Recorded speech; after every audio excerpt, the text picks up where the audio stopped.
किसी भी देश के संपूर्ण विकास के लिए उसके देशवासियों का स्वस्थ होना बहुत जरूरी है। सरकार ने देश में स्वास्थ्य सुधार करने के लिए एक बहुत बड़ा कदम उठाया है।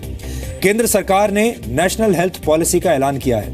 नई हेल्थ पॉलिसी के तहत देश के हर नागरिक को इलाज की सुविधा मिलेगी और कोई भी अस्पताल या डॉक्टर अब मरीज को इलाज के लिए मना नहीं कर पाएगा। ये भारत के लिए एक बहुत बड़ा सुधार है, क्योंकि भारत में करीब 84% लोगों के पास हेल्थ इंश्योरेंस या बीमारी में आर्थिक मदद करने वाली कोई भी योजना की सुविधा नहीं है। ऐसे में नई स्वास्थ्य नीति देश के लोगों को स्वास्थ्य का पूर्ण स्वराज दिला सकती है। सबसे पहले आपको ये बताते हैं कि इस नई हेल्थ पॉलिसी की बड़ी बातें क्या हैं जो आपके लिए बहुत लाभदायक हो सकती हैं। इस नई पॉलिसी के तहत आने वाले समय में मरीजों को सभी सार्वजनिक अस्पतालों में मुफ्त दवाइयां, बीमारी के लिए मुफ्त डायग्नोसिस और मुफ्त इलाज की सुविधा मिलेगी। इस योजना में प्राइवेट हॉस्पिटल्स को भी शामिल किया जाएगा और इसके लिए इन अस्पतालों को स्वास्थ्य बीमा योजना के तहत एक तय रकम दी जाएगी।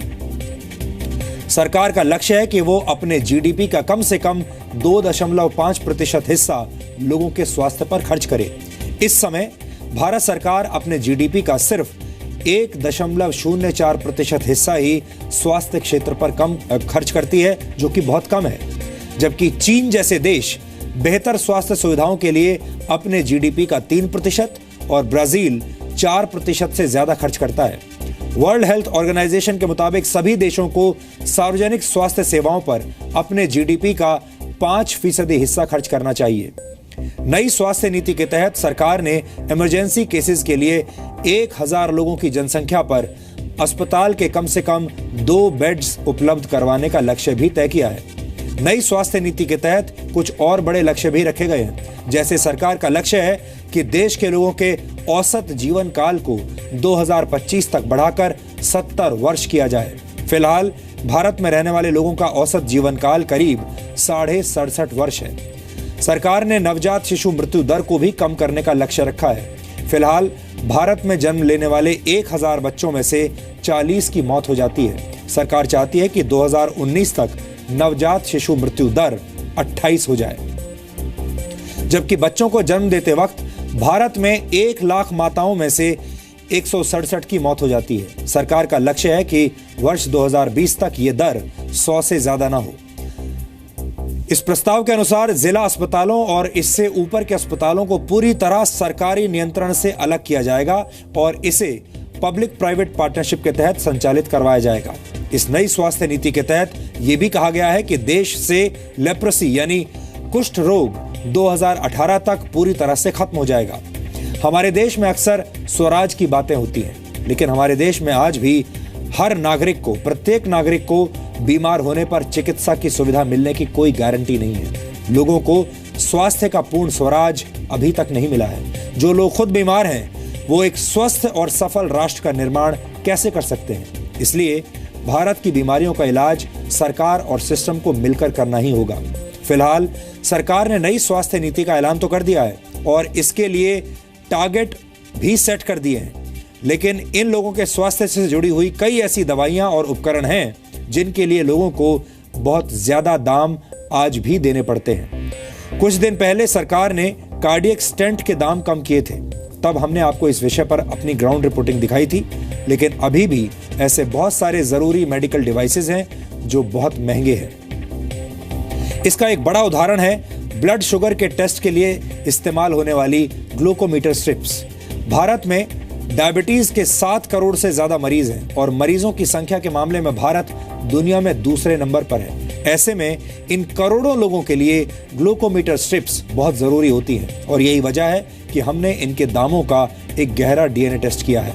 ये आपके लिए और आपके परिवार के लिए बहुत जरूरी खबर है और आज आप इसको बहुत ध्यान से आपको देखना चाहिए।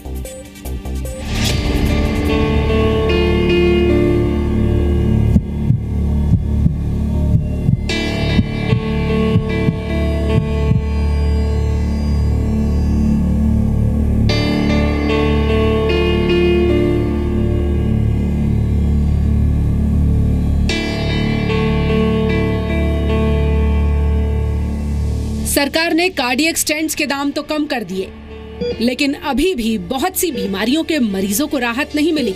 सरकार को लगातार ऐसी शिकायतें मिल रही थी कि कुछ मेडिकल डिवाइस अभी भी मनमाने दामों पर बेचे जा रहे हैं। लिहाजा सरकार ने अब 14 और मेडिकल डिवाइस के दामों पर लगाम लगाने की तैयारी कर ली है। स्टेंट के दाम घटने के बाद हमने इस बात की जांच पड़ताल शुरू की कि मेडिकल डिवाइस इंडस्ट्री में मोटे मुनाफे का ये पेच आखिर कहां फंसा है।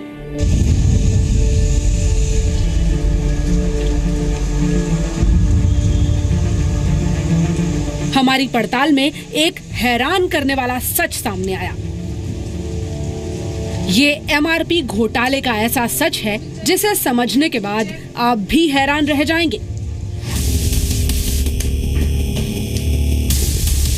डायबिटीज यानी मधुमेह की बीमारी में शुगर लेवल नापने का काम करने वाली ये स्ट्रिप्स आपने भी देखी होंगी। अब आप इनके दामों पर गौर कीजिए।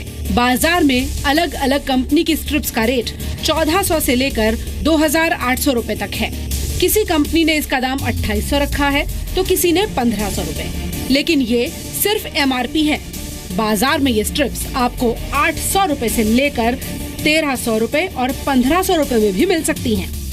दिल्ली के मयूर विहार में बनी रिटेल की दुकानों पर जब हमने इन स्ट्रिप्स का रेट पूछा तो महज 10 मीटर के फासले पर अलग अलग दाम बताए गए।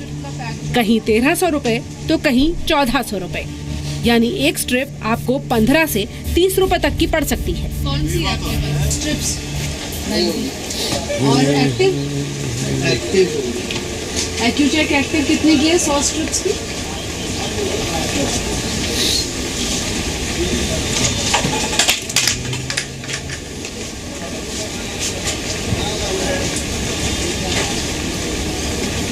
ये आपको पड़ेगी 1300 रुपए की। 1480। अब यही स्ट्रिप्स खरीदने जब हम दिल्ली की सबसे बड़ी होलसेल मार्केट पहुंचे तो हमें 800 से 850 रुपए में ये स्ट्रिप्स आसानी से मिल गई, लेकिन बिना बिल के। 800 की है और ये मिल जाएगी यूरिस्टिक नहीं है, कहीं भी नहीं मिल रही। कहाँ मिलेगी ये? 10 सर्जिकल। और ये है आपके पास इंसुलिन सिरिंज बीडी की है। बीडी की कितने की है? 60 रुपए की। एक में 10 होंगे। यूरिस्टिक नहीं है, डायस्टिक भी नहीं होगी।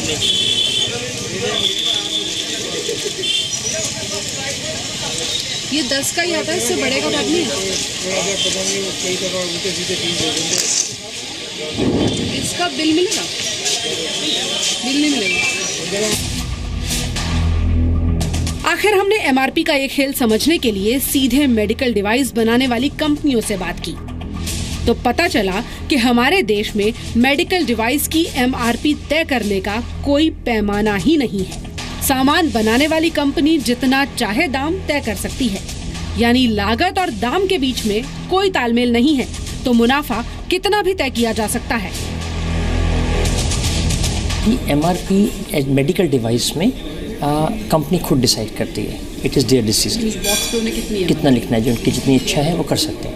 उसके बाद ऐसा होता है कि गैप अच्छा ही नहीं बहुत अच्छा होता है और ये डिपेंड करता है कि जहाँ पर कंपनी की डिस्ट्रीब्यूटर की डील क्रैक हो जाती है वहाँ पर बिलिंग हो जाती है। Rest of the margin people play around. अगर आप किसी पॉश एरिया में जाएंगे same product you will get at MRP only.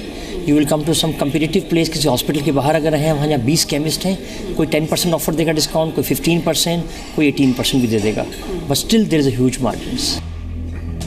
6 crore diabetes के मरीजों वाले देश में ये स्ट्रिप्स रोजाना करोड़ों की तादाद में इस्तेमाल होती हैं। सरकार को मरीजों को लूट से बचाने के लिए सीधे एमआरपी पर चोट करनी होगी, जैसा सरकार ने स्टेंट्स के मामले में किया।